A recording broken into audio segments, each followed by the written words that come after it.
আসসালামু আলাইকুম। আজকে আমার আলোচনার টপিক হচ্ছে ত্রিকোণমিতিক অনুপাত সমূহের সম্পর্ক। আমরা একটি সমকোণ নিব ABC, যার নাম দিব হচ্ছে A, B, C। এখানে B হচ্ছে 90 ডিগ্রি বা সমকোণ, এবং থিটা C কোণকে আমরা থিটা ধরে নিব, অথবা থিটা হচ্ছে থিটা অথবা রিপ্রেজেন্ট অ্যাঙ্গেল। তো থিটার অপোজিটকে বলা হয় লম্ব, এবং থিটার সাথে যে বাহু এটাকে বলা হয় ভূমি, এবং 90 ডিগ্রির অপোজিট যে বাহু সেটাকে বলা হয় অতিভুজ। অতিভুজ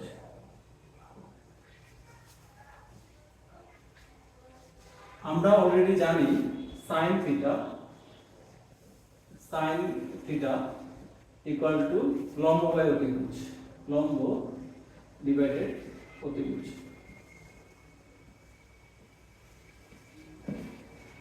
কোসেক থিটা অতিভুজ ডিভাইডেড লম্ব, অতিভুজ ডিভাইডেড লম্ব। ওকে, এখন এখানে অলরেডি এক ধরনের সম্পর্ক আছে। sin থিটা হচ্ছে লম্ব বাই অতিভুজ, কোসেক থিটা হচ্ছে জাস্ট এটার বিপরীতকরণ। আমরা এখানে একটা কাজ করি, sin এর সাথে কোসেকের সম্পর্কটা আমরা দেখব। তো তার জন্য আমরা একটা 1 নিয়ে আসব। 1 এর নিচে এই যে ভগ্নাংশ অথবা এই যে ফ্র্যাকশনটা আছে এটা আমরা লিখব। অর্থাৎ 1 এর নিচে যখন আমরা লিখব তখন অতিভুজের নিচে হচ্ছে লম্ব চলে আসবে, অর্থাৎ তখন অতিভুজ বাই লম্ব হবে। ওকে, এর মানে হচ্ছে আমরা যদি আবার 1 এর সাথে এই নিচের ভগ্নাংশকে গুণ করি তখন লম্ব উপরে চলে আসবে এবং অতিভুজ নিচে থাকবে। সো এই ফরম্যাটেই থাকবে 1 ডিভাইডেড অতিভুজ বাই লম্ব। অতিভুজ বাই লম্ব এটি কার অনুপাত? এটি হচ্ছে কোসেকের অনুপাত। তাহলে আমরা এখানে লিখতে পারি কোসেক থিটা, অর্থাৎ sin theta equal to 1 by cosec theta. এটার ক্ষেত্রেও সেম, আমরা 1 এর নিচে লিখব লম্ব, 1 এর নিচে লম্ব লিখলে অতিভুজটা তার নিচে চলে আসবে, লম্ব ডিভাইডেড অতিভুজ। লম্ব বাই অতিভুজ এটি হচ্ছে sin থিটার অনুপাত, sin থিটা, অর্থাৎ cosec theta equal to 1 by sin theta. আমরা এভাবে বাকি সম্পর্কগুলো একটু দেখি। এরপর cos থিটা এবং sec থিটার মধ্যে সম্পর্ক আলোচনা করব।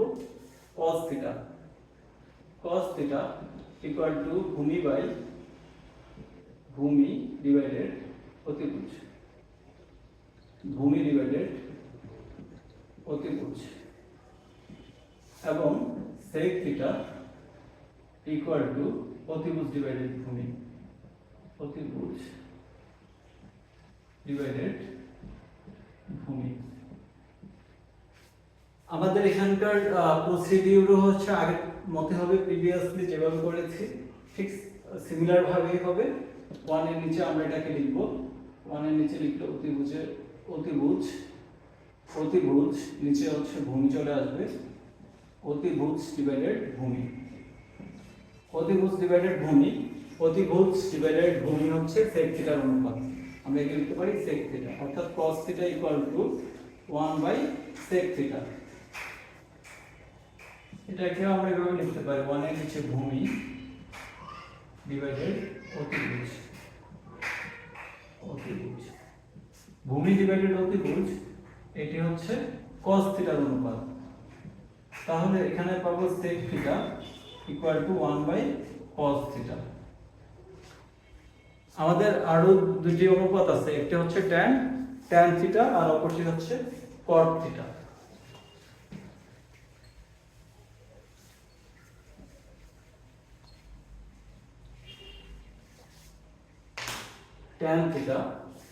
tan থিটা হচ্ছে লম্ব বাই ভূমি,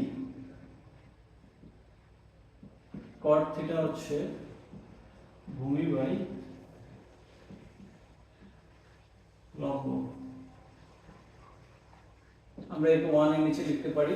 1 এর নিচে যদি লিখি তাহলে ভূমি এর নিচে লম্ব চলে আসবে, মানে আমাদের উদ্দেশ্য হচ্ছে এটাকে এই অনুপাতে নিয়ে আসা। তাহলে ভূমি বাই লম্ব এটা হচ্ছে cot থিটার অনুপাত। তাহলে আমরা এখানে পেয়েছি tan θ = 1/cot θ। এটার ক্ষেত্রে 1 এর নিচে যখন আমরা লিখব লম্ব ডিভাইডেড ভূমি, লম্ব ডিভাইডেড ভূমি এটি হচ্ছে cot θ এর অনুপাত। সো tan θ এর অনুপাত হবে cot θ লম্ব বাই ভূমি এটি হবে tan θ, cot θ এর অনুপাত হবে 1/tan θ। এখানে আরো দুটি রিলেশন আছে, একটু দেখো।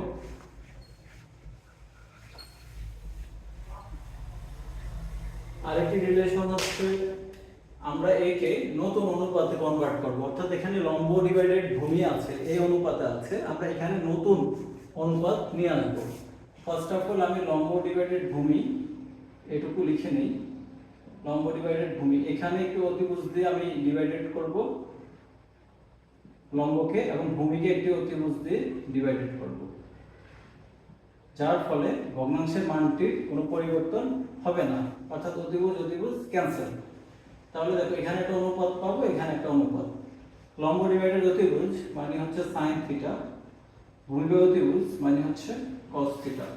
তাহলে tan θ = sin θ / cos θ। এর ক্ষেত্রে আমি সেম প্রসিডিউরে সলভ করব। ভূমি এখানে হচ্ছে লম্ব, আমি ভূমিকে একটু অতিভুজ দিয়ে ডিভাইডেড করব, অতিভুজ, এবং লম্বকে একটি অতিভুজ দিয়ে ডিভাইডেড করব। অর্থাৎ আমি এখানে নতুন অনুপাত হচ্ছে পেয়ে গেছি। ভূমি বাই অতিভুজ মানে হচ্ছে cos θ, লম্ব বাই অতিভুজ মানে হচ্ছে sin θ। অর্থাৎ cot θ = হচ্ছে cos θ / sin θ। tan θ হচ্ছে sin θ / cos θ, cot θ জাস্ট এটার বিপরীত হবে, cos θ / sin θ। তো cot এর ক্ষেত্রে হচ্ছে cos উপরে হবে, আর tan এর ক্ষেত্রে cos নিচে হবে। মনে রাখবে এভাবে, cot মানে 0 দিয়ে শুরু, cos মানে 0 দিয়ে শুরু, অর্থাৎ cot এর ক্ষেত্রে cos উপরে থাকবে বা লবে থাকবে। তো আজকের আলোচনা এ পর্যন্তই। আমাদের নেক্সট ক্লাসে আমি আলোচনা করব ত্রিকোণমিতিক কোণের যে হচ্ছে প্রয়োজনীয় মান, সেই মানগুলো নিয়ে। Thanks for watching this video. See you next time. আল্লাহ হাফেজ এন্ড টেক কেয়ার।